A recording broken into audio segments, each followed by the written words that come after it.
सोनभद्र समाचार। दुधी कोतवाली क्षेत्र में विशेष न्यायालय ने पॉक्सो एक्ट मामले की फाइनल सुनवाई की।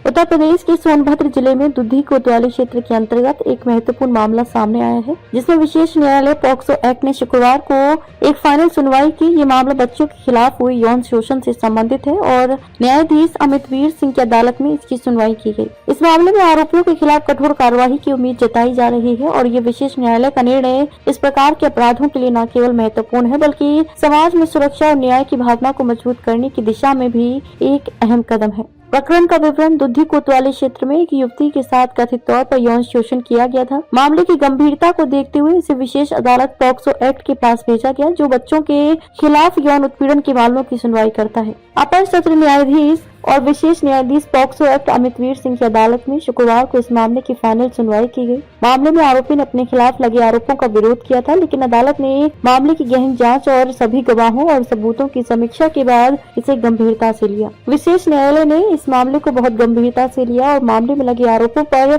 निर्णय सुनाने से पहले दोनों पक्षों को सुनने का मौका दिया। अपराधी के खिलाफ पॉक्सो एक्ट की धाराओं के तहत मुकदमा दर्ज किया गया था, जो बच्चों के खिलाफ यौन शोषण के मामलों के लिए विशेष रूप से बनाई गई है। पॉक्सो एक्ट की भूमिका और महत्व।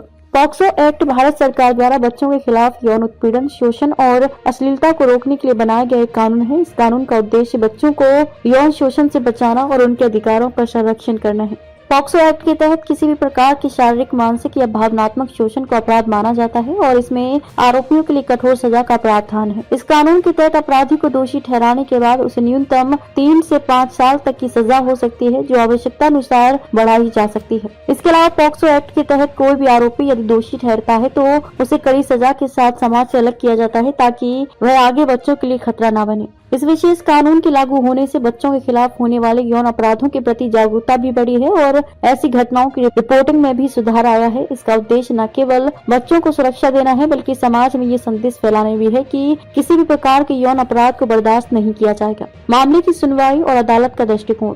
दुधी कोतवाली क्षेत्र में घटित इस अपराध को लेकर स्थानीय पुलिस ने तत्परता से कार्यवाही की और आरोपियों के खिलाफ सबूत जुटाए। अदालत ने मामले की गंभीरता को समझते हुए सभी गवाहों, डॉक्टरों और अन्य संबंधित अधिकारियों से बयान दर्ज किए गए। विशेष न्यायालय ने मामले में आरोपी को लेकर कोई भी जल्दबाजी का निर्णय न लेते हुए सबूतों के आधार पर निष्पक्ष सुनवाई की। विशेष न्यायाधीश अमितवीर सिंह ने मामले में निष्पक्षता बनाए रखते हुए सभी पक्षों के तर्कों को सुना और इसके बाद फैसला सुनाने का निर्णय लिया। अदालत ने मामले के गवाहों से पूरी जानकारी ली और आरोपियों की स्थिति पर गौर किया। अदालत ने इस बात पर भी जोर दिया कि मामले में जितनी जल्दी हो सके फैसला सुनाया जाए, ताकि बच्चों को न्याय मिले और समाज में इस प्रकार के अपराधों को लेकर भय पैदा हो। यह अदालत की अहम जिम्मेदारी थी कि वह मामले की संवेदनशीलता को समझते हुए तत्काल और त्वरित न्याय प्रदान करती। समाज में बच्चों की सुरक्षा और न्याय की भावना। सोनभद्र में दुधी कोतवाली क्षेत्र में हुई इस घटना ने स्थानीय समुदाय में बच्चों की सुरक्षा को लेकर चिंता बढ़ा दी है। यौन अपराधों के बढ़ते मामलों को लेकर समाज में जागरूकता और सजगता बढ़ी है।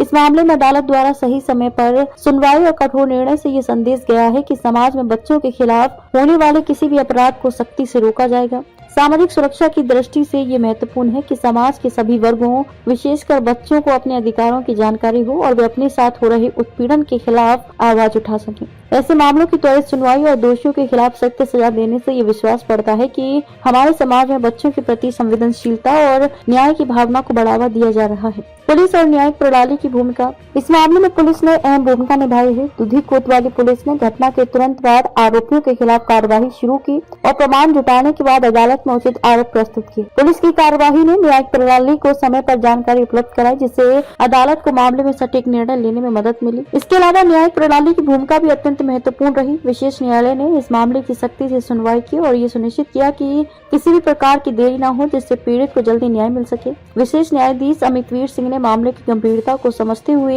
बिना किसी दबाव के न्याय की प्रक्रिया को पूरा किया। आगे का रास्ता। अब इस मामले में अगला कदम ये होगा कि अदालत द्वारा दिए गए फैसले के बाद आरोपी को क्या सजा दी जाती है। यदि आरोपी दोषी पाया जाता है तो उसे पॉक्सो एक्ट के तहत कठोर सजा का सामना करना पड़ेगा। इसके बाद ये मामले समाज में एक सकारात्मक बदलाव का कारण बनेगा और ये संदेश जाएगा कि बच्चों के खिलाफ अपराधों के लिए कोई भी सजा से बचने नहीं पाएगा। इस फैसले के बाद समाज में बच्चों की सुरक्षा को लेकर जागरूकता और बढ़ेगी और ऐसे अपराधों से निपटने के लिए विभिन्न स्तरों पर कदम उठाए जाएंगे। साथ ही पुलिस और न्यायिक तंत्र की सक्रियता और सजगता को देखकर अन्य क्षेत्रों में भी इसी तरह की घटनाओं में शीघ्र कार्यवाही की उम्मीद की जा सकती है। दुधी कोतवाली क्षेत्र में विशेष न्यायालय की सुनवाई ने ये साबित कर दिया कि बच्चों के खिलाफ होने वाले अपराधों को किसी भी कीमत पर बर्दाश्त नहीं किया जाएगा। अदालत के फैसले से ये स्पष्ट हो गया कि भारतीय न्यायपालिका बच्चों के अधिकारों की सुरक्षा के लिए प्रतिबद्ध है और इस दिशा में न्याय सुनिश्चित करने के लिए कठोर कदम उठा रही है। यह सुनवाई न केवल पीड़िता को न्याय दिलाने का कदम है, बल्कि ये समाज में बच्चों के खिलाफ होने वाले अपराधों के प्रति एक